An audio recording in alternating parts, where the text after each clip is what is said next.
Segunda novela y primeros cuentos de Sherlock Holmes.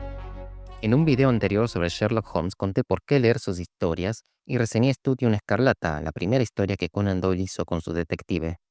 Ahora les traigo las reseñas de las siguientes historias por orden de publicación: la novela La señal de los cuatro y la serie de cuentos compilados bajo el nombre de Las aventuras de Sherlock Holmes, habiendo sido estos cuentos los que le dieron a Sherlock Holmes su inmensa fama. La señal de los cuatro. Cita de Sherlock. El amor es emocional y todo lo emocional se opone a la verdadera razón fría que yo considero por encima de todo. Por mi parte, jamás me casaría por temor de que eso anulara mi entendimiento. Fin de cita. El título original en inglés para su primera publicación en una revista es The Sign of the Four o The Problem of the Sholto, el signo de los cuatro o el problema de los Sholto. Sin embargo, ha terminado siendo publicado mayormente como The Sign of Four, sin el da, incluyendo la primera publicación como libro, y ambas formas son usadas en la novela, aunque más veces la del título original. Sign puede ser tanto signo como señal como firma, y la novela puede tener esos sentidos a la vez.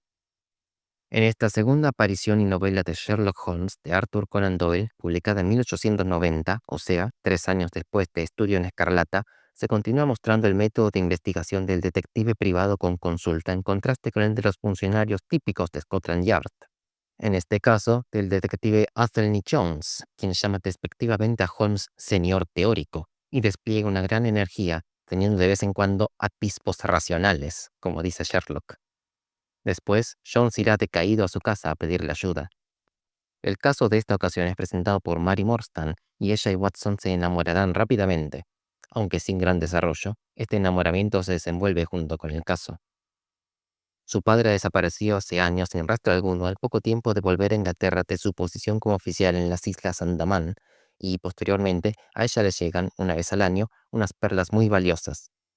Tras recibir una carta anónima pidiéndole un encuentro, lo que motivó que consultara a Sherlock, él, ella y Watson van juntos a ese encuentro, que les dará respuestas sobre el destino de su padre y los llevará a descubrir un asesinato junto al robo de una fortuna en joyas. En el lugar del asesinato y robo aparece la señal de los cuatro, que también había sido encontrada entre los papeles del padre de Mary, pero ninguno de los cuatro nombres les es conocido.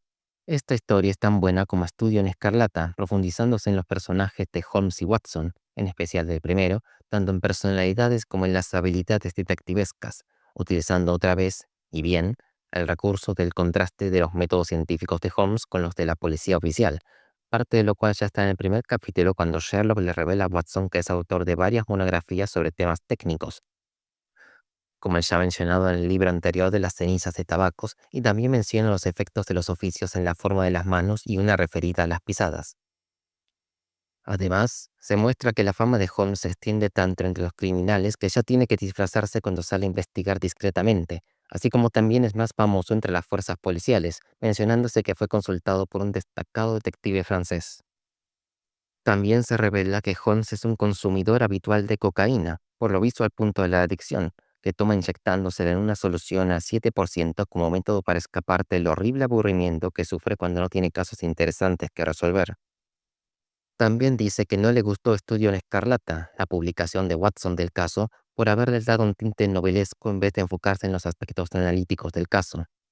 Esta crítica a las dotes literarias de Watson se repetirán en una o dos historias más, pero cuando el mismo Holmes decide empezar a narrar sus cosas, aunque solo dos de todas sus historias las cuenta él, reconoce que tal vez juzgó con demasiada dureza a su amigo porque la tarea tiene una dificultad apreciable.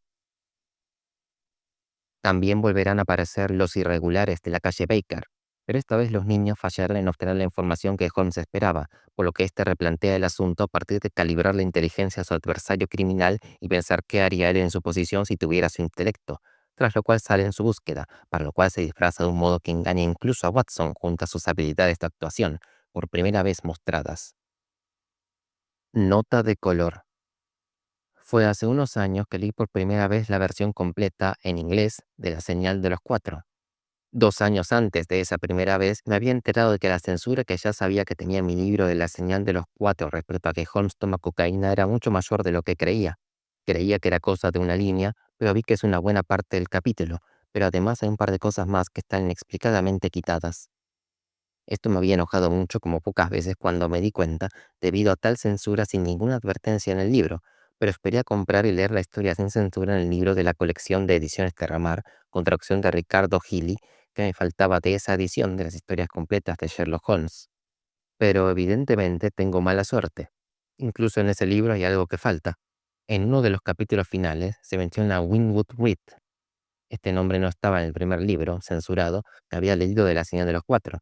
Tras leerlo en el de la otra edición y googlearlo, me entero de que Holmes también lo menciona en el primero o segundo capítulo, y al fijarme en la versión original de Wikisource, veo que se refiere a un libro suyo, El martirio del hombre, como uno de los mejores jamás escritos, algo que no es pequeño elogio, además de que probablemente sea la misma opinión de Conan Doyle.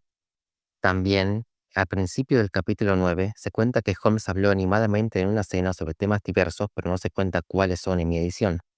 En inglés se ve que habló de representaciones dramáticas y cerámica medievales, de violines, del budismo de Ceilán y de los barcos de guerra del futuro, siendo todo esto ya un cambio importante respecto a Estudio en Escarlata, sobre que Holmes únicamente sabía de las materias que directamente estaban relacionadas con el detectivismo. Finalmente, en las últimas líneas del libro, mientras que el detective oficial ganó la fama por el caso de Watson, una esposa, en la primera edición en español que había leído, Holmes dice que a él le queda su trabajo y esa siempre será su mayor recompensa. Pero en la segunda edición en español que leí, que en esto sí respeta el original, dice que le queda la botella de cocaína. Finalmente, ni Estudio en Escarlata ni La Señal de los Cuatro tuvieron un gran éxito, por lo menos comparado con lo que vendría. Fue con la publicación de las historias cortas publicadas mensualmente en la revista Strand en 1891, que serían recopiladas como las aventuras de Sherlock Holmes, que el nombre de este detective, su amigo y colaborador Watson y el autor que les dio vida ficcional serían famosos y admirados. No para mucho gusto de Doyle, que habría preferido ser admirado por sus otras obras. Las aventuras de Sherlock Holmes. Este es el primer grupo de historias cortas de Sherlock Holmes, publicadas durante los años 1891-1892, con el volumen recopilatorio también de 1892. Fueron publicadas en la revista Strand Magazine y tuvieron tanto éxito que los editores le pagaron 1000 libras a cambio de otras dos historias. Para referencia, en Un caso de identidad, Holmes opina que una mujer soltera puede darse la gran vida viajando mucho y concediéndose todo tipo de caprichos con 60 libras. Todas las historias están narradas por Watson en primera persona. En varias de las historias no hay delito alguno, por lo menos en términos legales, y Holmes felicita a Watson por saber elegir entre los casos más interesantes desde el punto de vista del detectivismo, aunque no haya delito, en vez de los más sensacionalistas. Solo dos de las 12 historias me parecieron por debajo del gran nivel medio de las otras 10. Escándalo en Bohemia. Usted ve, pero no observa. La diferencia es evidente. Este primer cuento es uno de los casos en los que Sherlock Holmes falló, aunque su cliente lo recompensa de todos modos porque el resultado parcial fue suficiente. De acuerdo a Watson, esto significó una especie de punto de inflexión en la estimación que Holmes hacía de la inteligencia de las mujeres, inteligencia de la que solía burlarse, pero últimamente no le he oído hacerlo. Aunque yo creo, por comentarios que Sherlock hace en otras historias sobre las mujeres, que su pensamiento estaría orientado hacia una superficialidad de las mujeres más que a su capacidad en sí. Por ejemplo, en una ocasión dijo que sospechó de una mujer porque ella se había puesto a contraluz, por lo que pensó que quería ocultar sus expresiones faciales para ocultar sus pensamientos, y resultó que simplemente no quería que se le viera que no se había terminado de maquillar, con lo que le comenta a Watson cómo de inescrutables le parecen los motivos de las mujeres. Y por otra parte, como ya fue visto en La Señal de los Cuatro respecto a Mary Morstan, no tiene problemas en reconocer la inteligencia de clientes mujeres una vez que las conoce por sus relatos. De vuelta al presente caso, este también muestra explícitamente que a Holmes y Watson no les importa infringir la ley y exponerse a ser detenidos si consideran que es por una buena causa. En este caso, Conan Doyle seguramente se inspiró en el cuento de Edgar Allan Poe titulado La carta robada, protagonizado por August Dupin, pues ambas historias tratan de cómo robarle a alguien un valioso documento que se supone guarda en su casa pero no pueden encontrar. El escándalo en Bohemia, los métodos que usó la policía francesa en la obra de Poe sí habrían funcionado aquí. Una búsqueda hiperminuciosa contra la que ningún escondite habría sido infalible, excepto el de poner la carta a la vista de todo el mundo para que sea pasada por alto.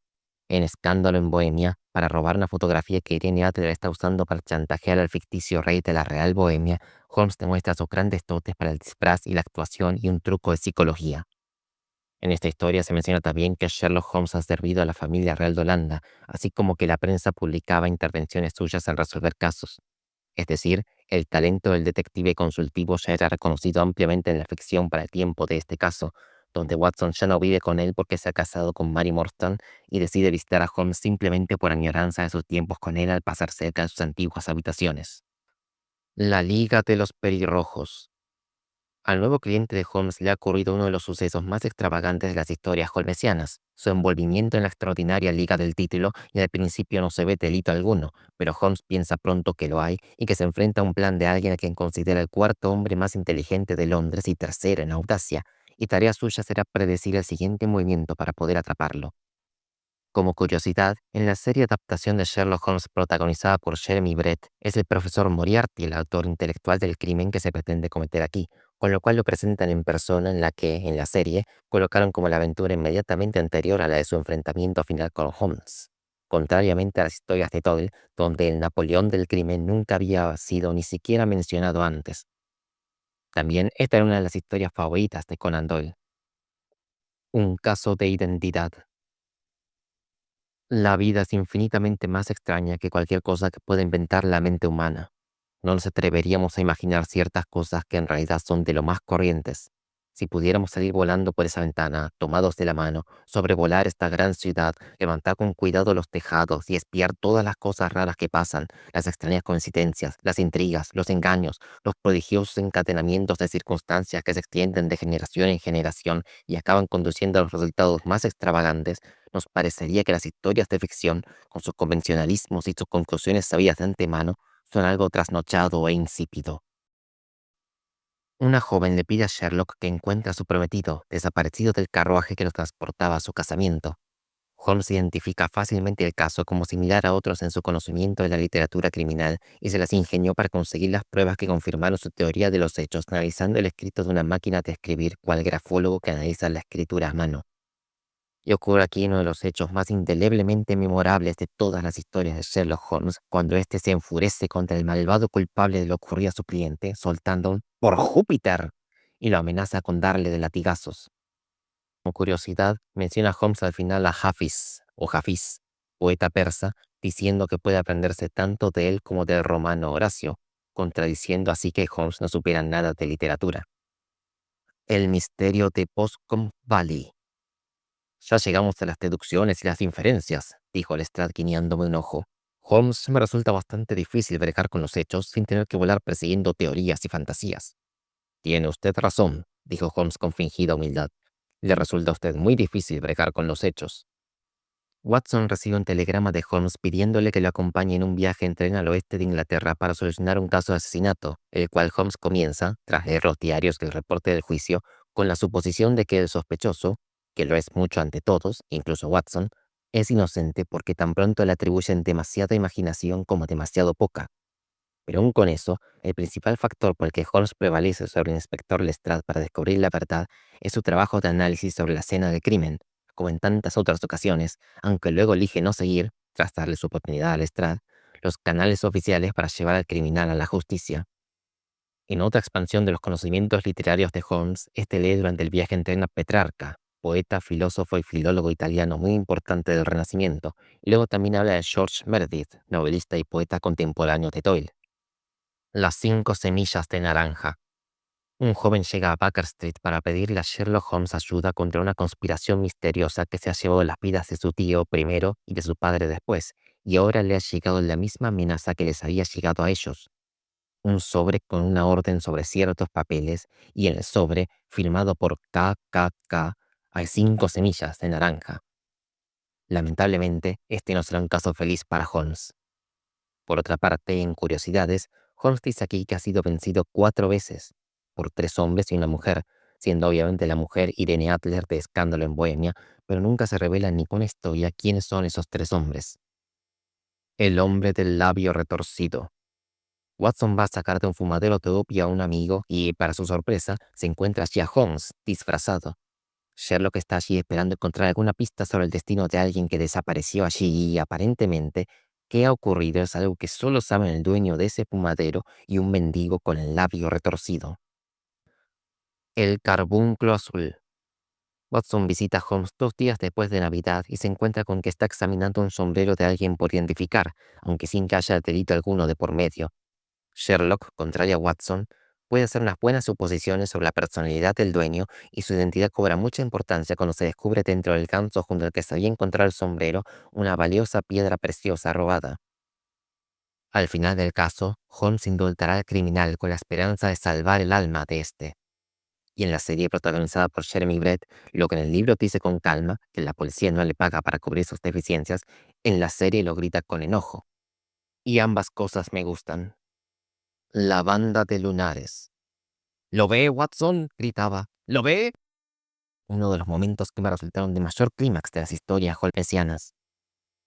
Una joven le pide ayuda a Holmes porque teme que la muerte por medios desconocidos que le acaeció años atrás a su hermana gemela le ocurra ahora también a ella debido a extrañas cosas que ocurren últimamente en su casa. Y ocurre un momento que resulta gracioso por cómo Holmes se toma la irrupción en Baker Street del padrastro iracundo de la chica luego que ella se fuera, que a su vez demuestra que se la ven con alguien muy peligroso, pero más allá de ese momento de diversión, este caso crea una de las mejores atmósferas de suspenso para el momento decisivo. Además, en la lista que todo el día una vez sobre sus historias de Sherlock Holmes favoritas, puso a esta primera, El dedo pulgar del ingeniero. Esta historia es la más débil junto a la última de estas 12 porque, tal y como Watson advierte al principio de su relato, esto ofreció poca oportunidad para que Holmes demostrara sus talentos. Por ende, es más bien una historia de suspenso de cómo el ingeniero que apareció en el consultorio de Watson con un pulgar menos llegó a ese estado. El aristócrata solterón. El cliente de Sherlock Holmes en esta ocasión es un noble importante cuya esposa desapareció al poco rato de casarse. Holmes, no obstante, resolvió el caso solo leyendo los diarios y a partir de sus conocimientos de la literatura criminal, antes de que Saint Simon llegara para contarle los hechos, y sus preguntas al noble sirvieron para confirmárselo. Este caso contiene los momentos más divertidos de todas las historias debido a la gracia que le causan a Sherlock las ideas del inspector Lestrade para intentar resolverlo, con una burla ética además. Dice Lestrade después de haber estado a la búsqueda de un cuerpo en una fuente de agua con un rastrillo. Me pareció que si la ropa estaba allí, el cuerpo no se encontraría muy lejos. Holmes dice, según ese brillante razonamiento, todos los cadáveres deben encontrarse cerca de un armario ropero. La corona de Berilos, uno de los mejores cuentos. La corona del título, entregada como garantía a un prestamista por una importante figura de Inglaterra, ha sido, supuestamente, parcialmente robada por el hijo del mismo. Parcialmente porque no falta toda la corona, sino una parte de ella con 3 de sus muchos berilos. El prestamista acude desesperado a Sherlock Holmes para que lo salve a él y a la ilustre figura británica que le había entregado la corona, creyendo que su propio hijo es en verdad un ladrón, y Holmes investigará todo con su habitual método y frialdad. El misterio de Copper Beeches. Este caso trata sobre una joven institutriz que pide consejo a Holmes relativo a un trabajo rodeado de extrañas circunstancias. El caso en sí poco me gustó porque Holmes tuvo muy poca participación, pero además de la famosa frase, datos, datos, datos, no puedo hacerla de ellos sin arcilla, está la muy interesante opinión de Sherlock sobre las elecciones literarias de Watson en lo relativo a sus casos, como una expansión de la crítica que ya le había realizado en La señal de los cuatro sobre Estudio en Escarlata. Aunque le dice que ocasionalmente ha embellecido los relatos de los hechos, también le dice que pudo haber cometido un error al haber intentado poner color y vida en vez de limitarse a lo extraño, que es la lógica, en vez de lo común, que es el crimen, produciendo así una serie de cuentos, lo que debería haber sido una serie de lecciones, además de manifestar que poco le importa la opinión del gran público inobservante, que no podría distinguir a un tejedor por sus dientes o a un cajista de imprenta por su pulgar izquierdo, y que a ese público poco le importan los matices más delicados del análisis y la deducción que eran el propósito principal de Watson para escribir. Y esto es todo. Adiós y recuerden que la vida es infinitamente más extraña que cualquier cosa que pueda inventar la mente humana.